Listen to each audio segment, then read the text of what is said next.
Good morning, Moms of Master Books. We hope you're having a fantastic day. I am joined today by my daughter, Brittany. Hi. Brittany is also a publicist here at Master Books and New Leaf Publishing Group, and so she has the fun job of contacting radio stations and magazines and different media outlets and trying to get interviews with our authors.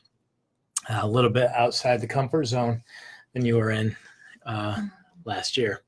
So today we want to talk a little bit about helping our kids step outside of our comfort zones. And part of that process, as we go into that, the reason I asked Brittany to step in is I'm going to just share a few of my thoughts. But we're at a point in our relationship where Brittany needs to step outside of her comfort zone in an area. And so we're going to give that story as well. Before I do, a couple quick things. We are going to be doing a free giveaway of The War on Christmas, the digital edition of this, Battles in Faith, Tradition, and Religious Expression. So the digital copy of that, coupon code is Christmas. I'm going to put a link up to that on the website as well. But this is a great book to read if you're interested in the backstory of Christmas and you're interested in a little bit of kind of the history, some of the struggles that we have, that type of thing. Our family has gone the full extreme in different ways. We've celebrated the biblical holidays. We didn't celebrate Christmas for a while. We've come back to, we celebrate Christmas as part of tradition in our culture, but also understanding the biblical holidays and the richness of that as well. So that's for free, the digital copy, coupon code Christmas. I'll put a link up into the group as well. I'd encourage you, if you have questions about Christmas and celebrations of Christmas, and kind of, I guess, the stance we would take as a company on it, this would be a good resource for you. Second thing is, Jessica went on earlier, if you got to watch her video, we are doing a Thanksgiving challenge in the Moms of Master Books, a time to focus on 3 things each day that you're thankful for. That's all you got to come up with is 3 things each day you're thankful for. My wife, my job, and the triune creator, God. My 3 for today. And at the end on Thanksgiving Day, you will have 66 things that day that you have looked at and been thankful for. And just a good opportunity to challenge one another in this group and the homeschool community, to challenge one another for the good things that we have and the things to be thankful for. Okay, so Desiree is on. Hopefully the volume is good and everything is transferring through. The other day when I was doing it, it was catching and hooking, and then it kicked me off. So, okay. We're good. So, all right. So let's talk a little bit about helping our kids get out of their comfort zone. I think there's a few things that, based on some of the comments we got on this, that I would lay it into maybe 4 categories, maybe a simplification, but I would put it in 4 categories. Motivation would be one reason, one limiting factor why our kids wouldn't want to go out of their comfort zone. So somebody mentioned the kids are saying, I can't do it, I can't do it. Well, part of that would be to examine the motivation. Is it just that they're being lazy and they're not motivated to do that? Or is it that there's another factor that's inhibiting the motivation behind doing it? And so our brains are very lazy, and sometimes we need to have a kick out of that, somebody who will give us a push. Sometimes it's a matter of self-regulation and discipline. This discussion, we're going to talk more about stepping outside the comfort zone, not because they're being lazy or unmotivated, but more because they're inhibited or don't have some of the other things needed to do that. So motivation would be one factor that you would have to rule out. If a child is motivated to do new things or try new things, or is at least open to it, then that's Amanda gave us a down south hello. That's good. So motivation would be one thing. Skill and preparation. Sometimes we have to know that stepping out of a comfort zone requires a little bit of skill and motivation. That depends on discipleship. A little bit of practice, and then also celebrating the wins that as we're beginning to prepare for those things. The reason I say that is a lot of times in the homeschool movement, there are families who have children that are 4, 5, 6, 7 years old, where a lot is happening developmentally, and we expect them to be much more mature, much more developed and ready to embrace the world. See this? If you would do this, just kind of scroll down. We want to say hi. Desiree says hi. Hi. Anna says hi. Kimberly says hi. Hi. Amanda. Kindy. Kindy is a cool name. Okay. Sorry, got caught in a squirrel trail. I was telling Brittany earlier, I said, we're taking up, like, as we sit here, I'm taking up like 2/3 of the screen, and we need to do the turns like this. Okay. Sorry. Another squirrel trail. Okay. So skill and preparation is something, and a lot of times I think we want our younger students to do things that perhaps they're not really developmentally ready for. So that's something we have to look at. Is just our expectations too high for that age? And maybe they need more skill and preparation to be able to be comfortable to step outside of that comfort zone. So motivation, skill and preparation, support, the network that you have around you, right? My safety, the tribe that I'm part of, is that a safe place? The best teams in business are teams that are safe, teams that allow us to step out, make mistakes, but that everybody has everybody's back. There's not going to be shaming. There's going to be encouragement, and we're encouraging one another to try new things and do new things. That safe place is really important. So the support team that we have around us definitely either gives us permission to step out into trying new things and out of our comfort zone, or it will inhibit us. And as we go into a little bit of Brittany's backstory, you'll see that her support network is kind and loving, but maybe isn't always a safe place. Okay. And then the last one that I would rate would be fear. We talk about perfectionist. Well, perfectionism to me is a good mask for fear in a lot of instances, right? It is a desire to do well, but a lot of times it's like saying I'm an introvert, and because I'm an introvert, I don't like being around people, but I never push myself beyond that.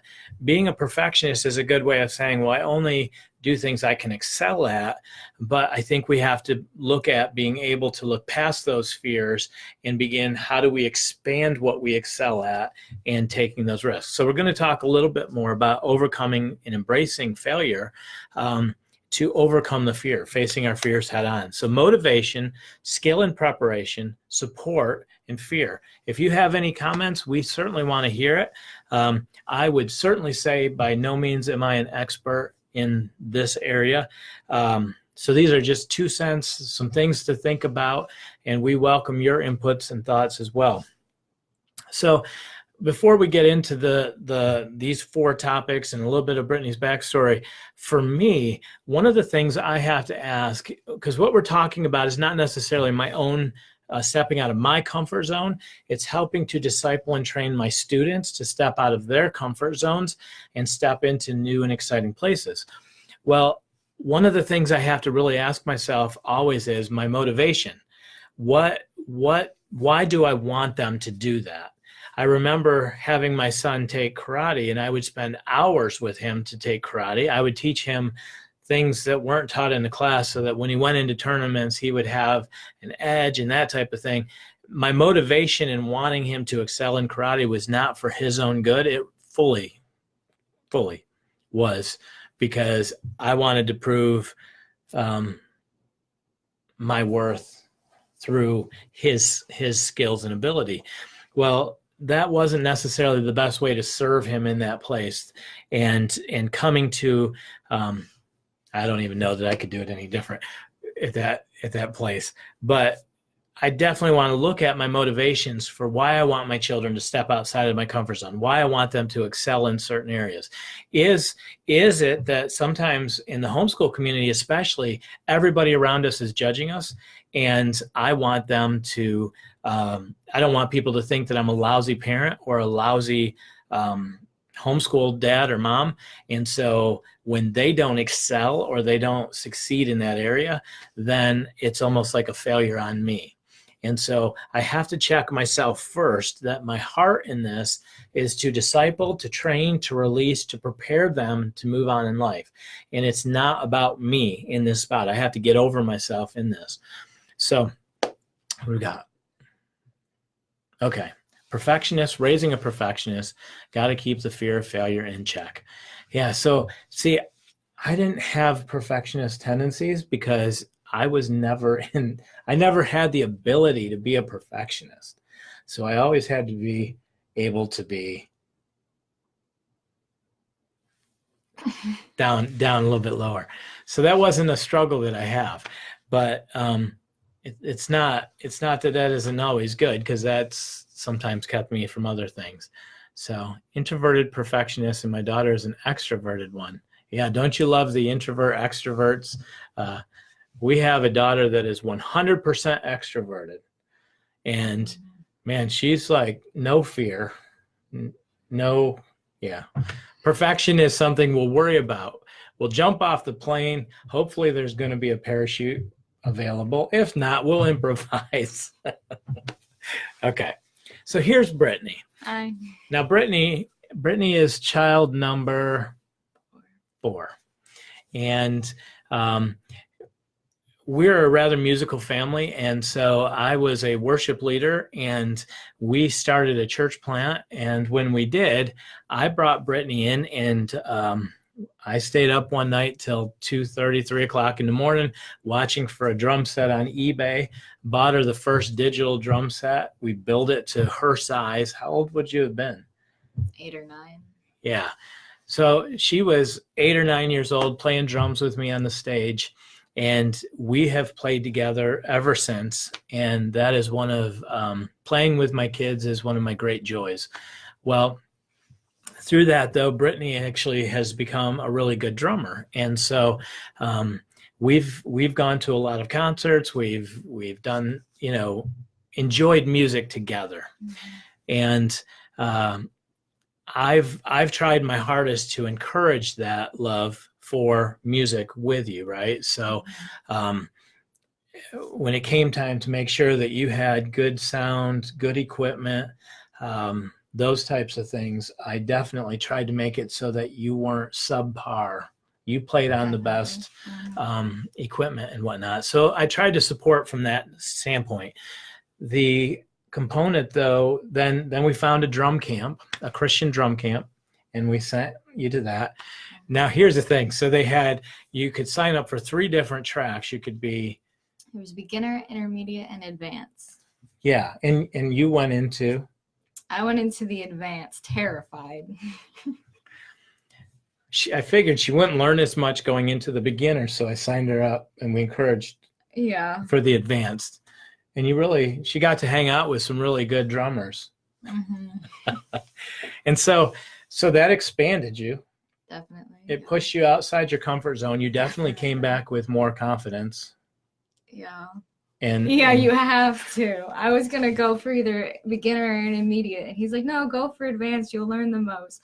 So we did. And I got in there. And I was the only girl. And they were all like so good. But it really forced me to grow. Yeah. What's the name of the camp? The name of the camp is Camp Electric.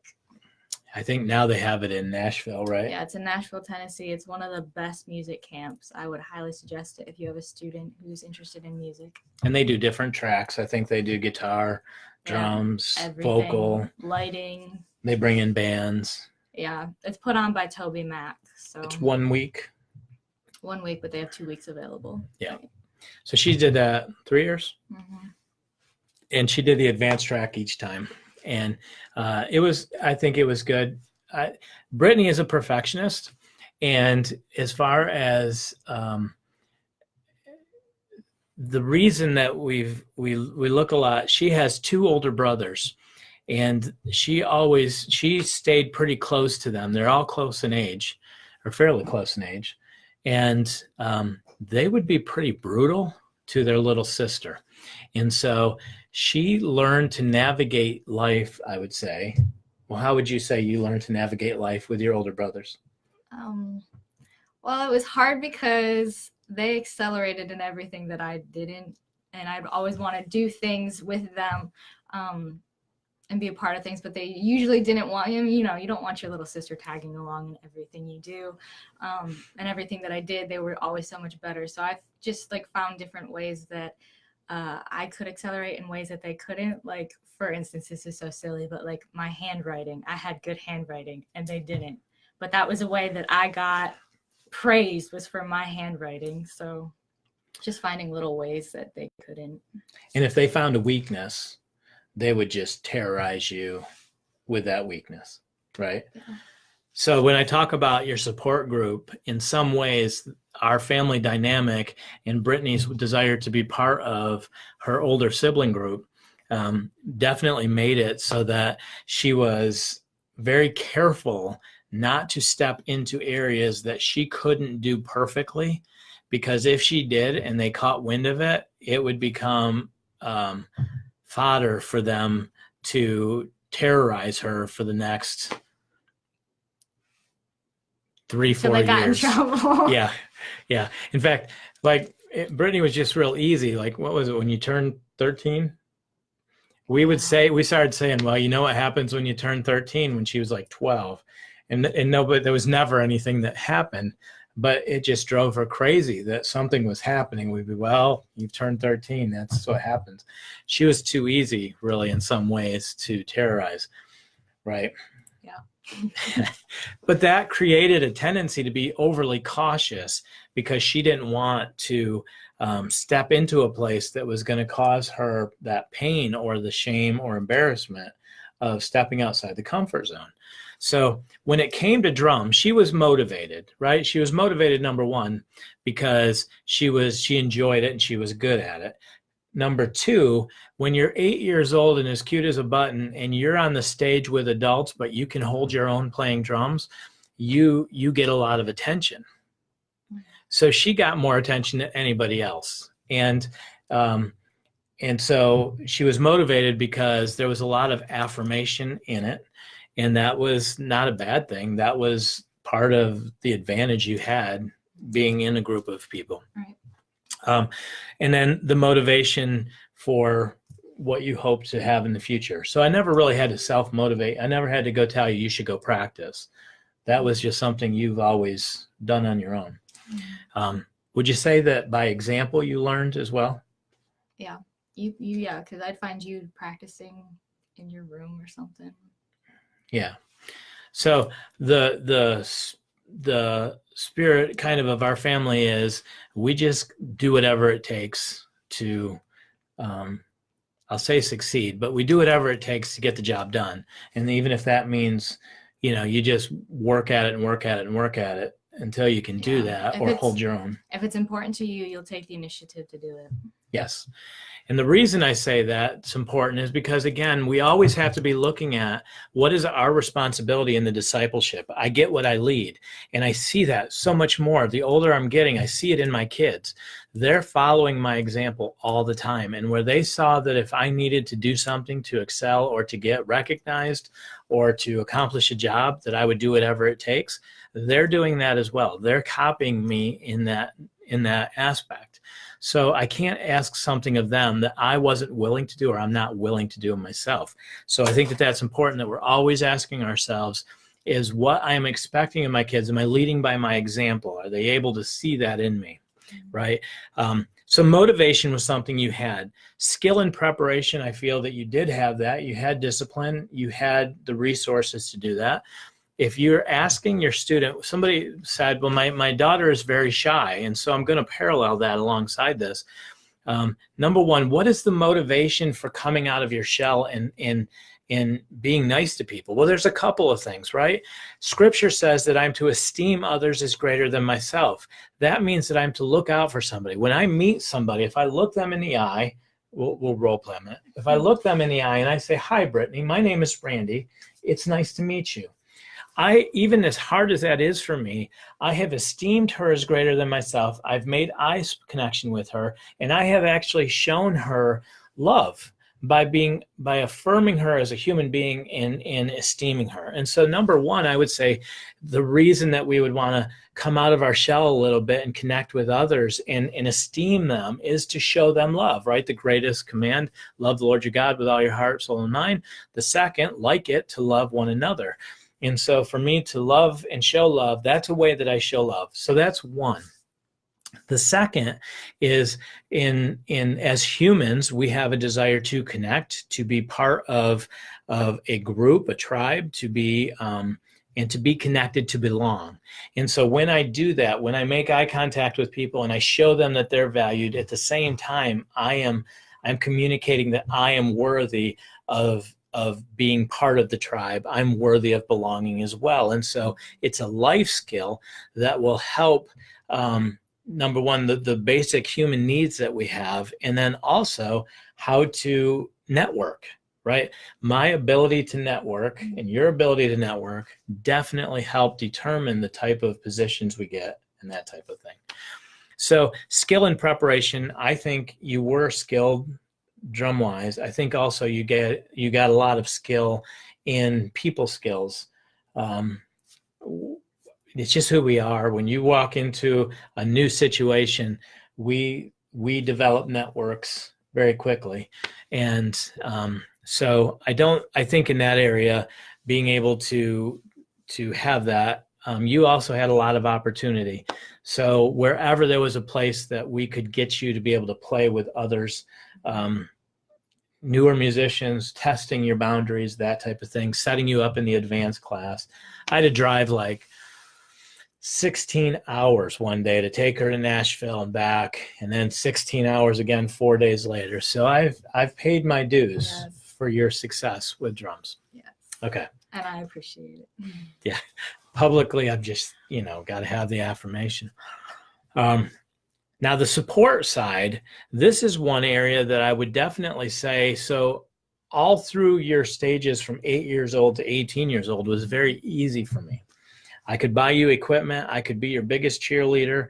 I could get you opportunities alongside me to play with other people and have different experiences. I think I was pretty protective of you in that capacity as well, that the people around you would also support and encourage you and love on you. But I'm finding that harder now that you're older. And I think that I'm actually one of her biggest limitations to going further, because I have fears. Now, my fears aren't perfectionist fears. My fears are just letting her go out into the big, scary world, right? So there are helicopter parents. I don't even know what a helicopter parent is.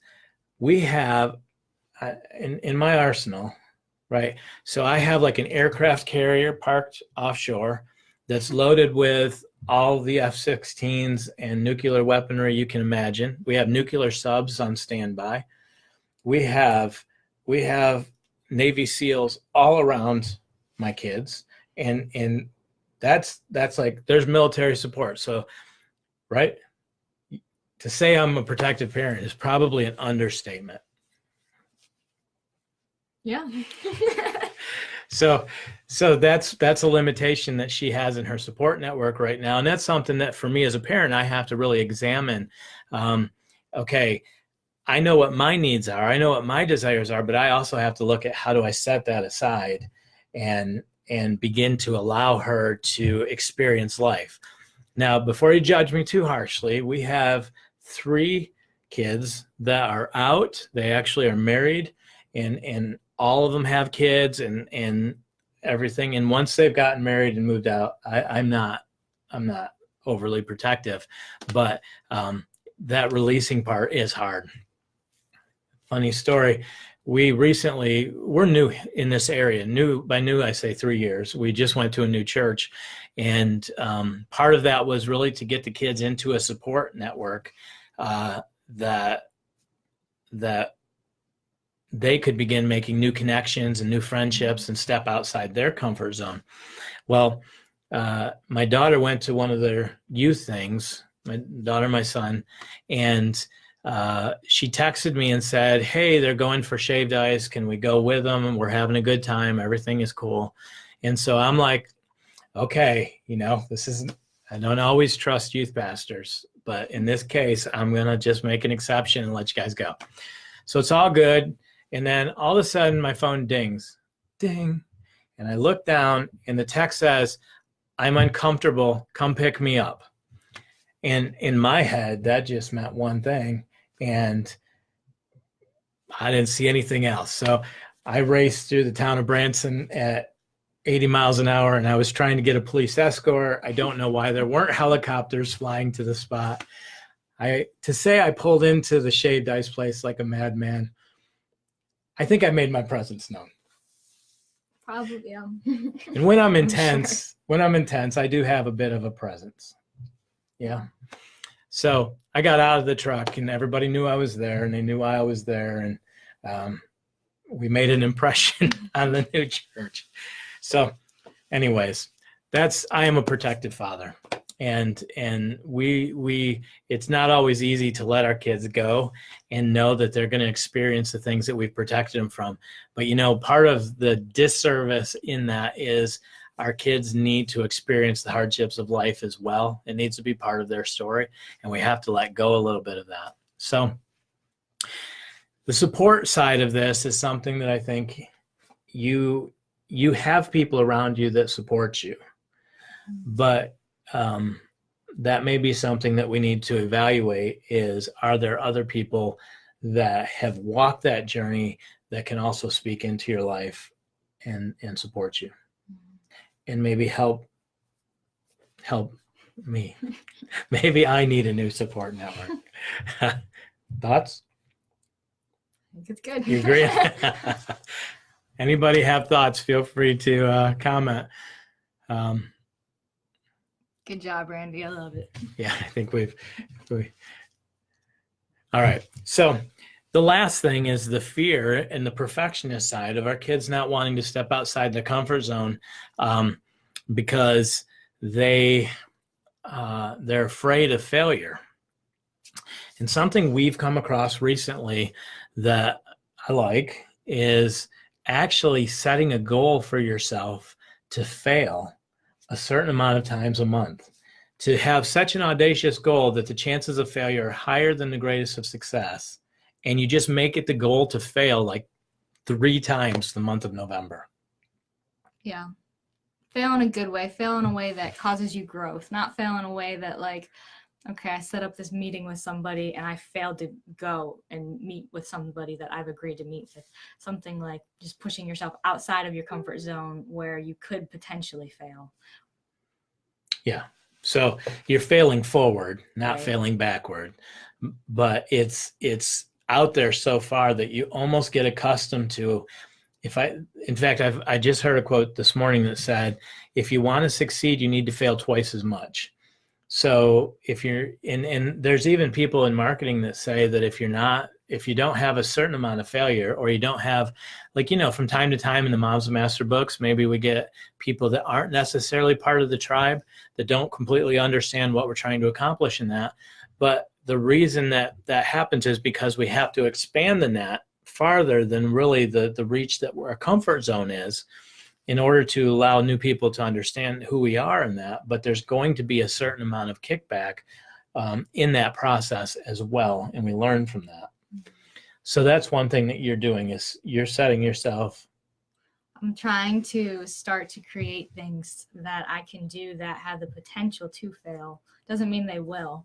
But I think also going into it, so if I set myself, say I want to fail, I want to set myself up and potentially fail 1 time this month. Well, if I do it that way, then when I fail, it's not like, oh my goodness, I just failed and a bummer. But then I'm like, oh my goodness, I can go check off my 1 failure. I got like 2 more to go this month. Woohoo. Like it changes the outcome of your failure a little bit. Has anybody here done that? We'd like to know if that's successful. So we'll see. Was it last year you did the drum off? Yeah, at the camp I did, they do a drum off, and I did it. I pushed myself. I'm like, I try when I go to this camp, I do everything that I can because I know everything I do there will push myself. So I did it, and it was the second most embarrassing moment of my life, and I failed miserably. But I got to say, I got up and did it. It was just one of those things. It was so embarrassing, and I did this drum solo in front of Jeremy Camp's drummer, Mandisa's drummer, and another musician, and it was so bad, but it was a failure that I got to mark off. But from that, you did learn. Yeah. So Brittany's strength as a drummer is really team player. She learns her part well and works really well with the leader of the team. She's not good at showboating, and that's really what the drum off was. It was really standing up there in front of sitting up there in front of everybody and showboating your skills, and that's just not your strength because you second guess and double think everything. Yeah, it was bad. Yeah, but the good thing about that is it helped you, number one, kind of know who you were as a player, where your strengths were, where your strengths weren't. And you got to say you did it. Right.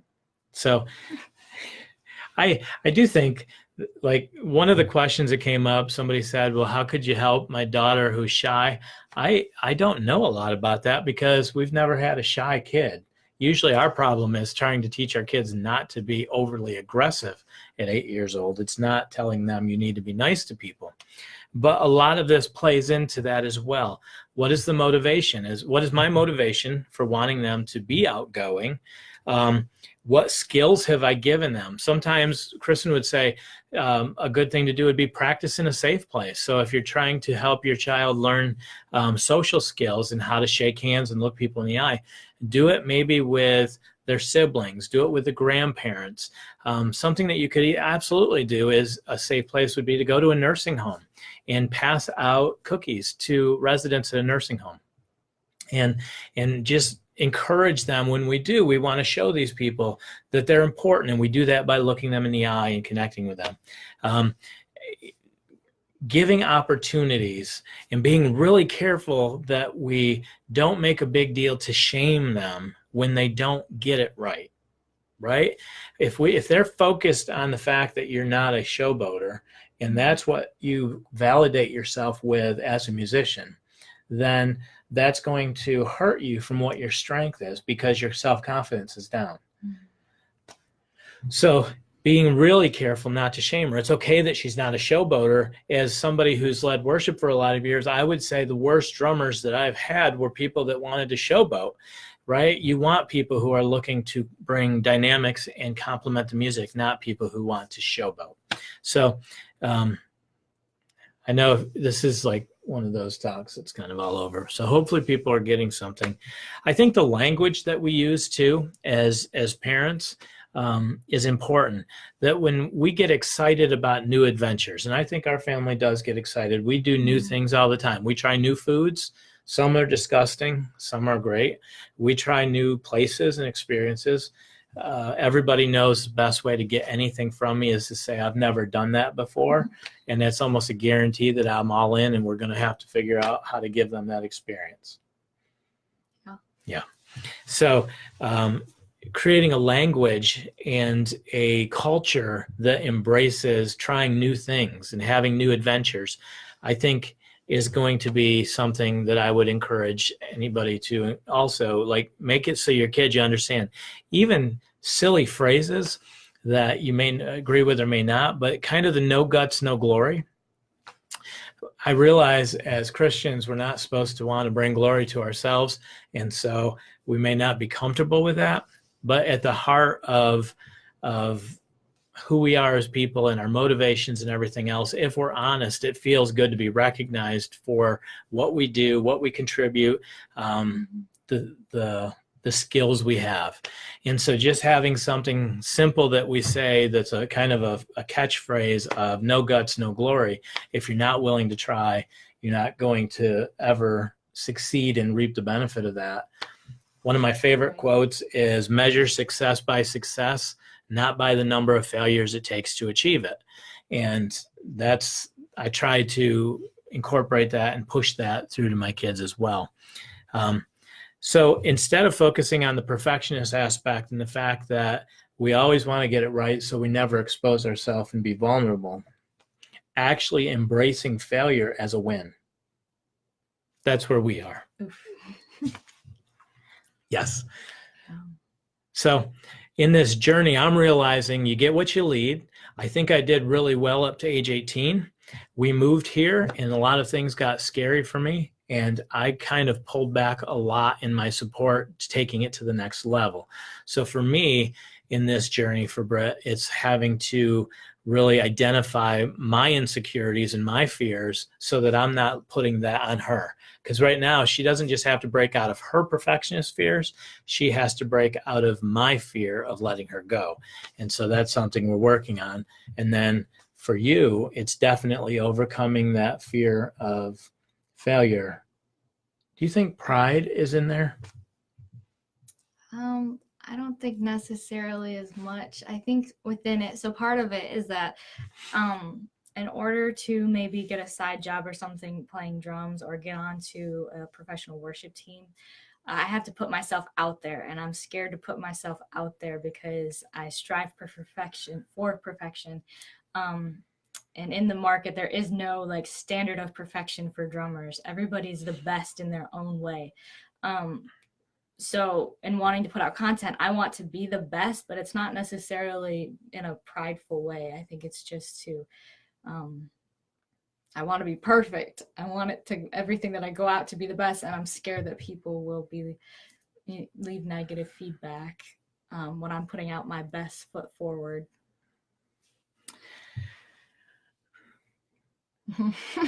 Is it the comparison game? So comparison is the death of happiness. Right. Do you compare yourself? I do, probably too much. Because I'm always striving, I think, to find, even if I'm unaware of it, I'm always trying to strive to find that perfect, that level of perfect, and that level of perfect doesn't exist. So sometimes that's going to be the other skill then, is learning how to not look for others for affirmation and affirming yourself as to this is what I'm doing, where I'm going, who I am, and being comfortable there. We sometimes want other people to do the work we're not willing to do ourselves, right? I want you to affirm me today because I'm not so certain that this is making a lot of sense. So I want affirmation that says, wow, that was life-changing. So you can feel free to do that. But by rights, what I need to do is make sure I have everything together so that I know it makes sense and I know that it's helping somebody and I'm not looking for affirmation. In that same way, that's something that's going to be a really important skill, is no matter what happens, who likes you, who doesn't, you know that there's room for growth. That's another concept. I think a catchphrase we've used a lot as a family is giving each other room for growth. I never set goals to fail, but have set goals to accomplish. Going outside my comfort zone is something I'm just now doing as a result. We should have had the confidence as a kid looking back. Yeah, Amanda, I agree that as a kid, so much of my self-worth was tied into whether or not my parents, it was kind of tied into the worth that I brought to their end game. And as a parent, trying not to impose that on our kids, but it's hard because my kids are a reflection of who I am as well. So another concept that we've enjoyed recently is knowing that not everybody's going to like us. And so, you know, I could be the ripest, juiciest peach that you can imagine, and there should be no reason not to like me. But if you don't like peaches, you're just not going to like me. And so having something as simple as saying, okay, so you don't like peaches. and moving on is a good, healthier way of engaging. I step outside the zone, somebody gives me kickback, rather than become emotionally burdened by that, just dismissing it. Right. It's like, oh, you're more of an orange person. Okay, peaches aren't your thing. Yeah. I'll find a tribe that likes peaches. Yeah. Right. So I think it's complicated because there's a lot of things go into it. I do want to encourage us as parents that we really examine ourselves first, right? As I look at this situation, I examine it. I have to take credit for if we're going to go to the next level, if Brittany's going to step into where she wants to go as a person, I have to get there too. I have to be willing to let go and continue to support her and love on her and do what I can to help see her succeed, rather than continually trying to hold her back and sabotage her success. And then I think you have to do the same thing, to be careful not to sabotage your success with limiting beliefs because of things like, if I fail, I'm opening myself up for attacks. And then the pain of failure. Failure has a certain amount of pain in it because we're afraid of rejection and different things. Mm-hmm. Good. All right. Again, just want to remind you, be sure to download the Thanksgiving Challenge, 3 things each day that you are thankful for. There will be 66 things on Thanksgiving Day to be thankful for. We are thankful for this group, especially each of you, and the opportunity to serve homeschool community. You've always been homeschool alumni and know the benefits of it. And we can't say enough good about it. And then the second thing, War on Christmas. This book will be available, the digital book. I'll put a link in. Coupon code is Christmas, and encourage you to download it and read it. And it's got some great information about the history of Christmas, the struggle surrounding Christmas, and a way to move forward for the church. All right. Well, God bless each of you. We hope you're having a fantastic week and that this has been a blessed day. And anything else to add? Say? No. Thank you. Thank you for watching. We've solved the issue, and so all right. God bless, guys. We'll talk to you later. Bye.